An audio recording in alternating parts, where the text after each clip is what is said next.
You're okay talking to the other dog. He's working. And you know, when we're sitting in traffic, there's times to look out the window.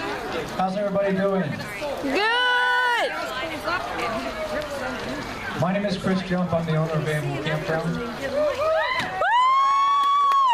And I wanted to thank everybody for being here.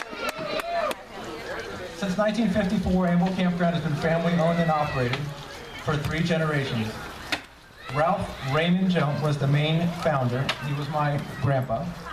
And Jerry Howard Jump was my dad. He was 13 years old when Anvil Campground was started. Jerry, my dad, was Anvil Campground for 51 years.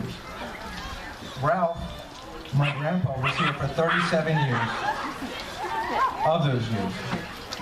We owe a debt of gratitude to those 2 honorable men and hardworking gentlemen, for we would not be here today to celebrate our 60th anniversary if it were not for the tireless work ethic and commitment to Anvil Campground.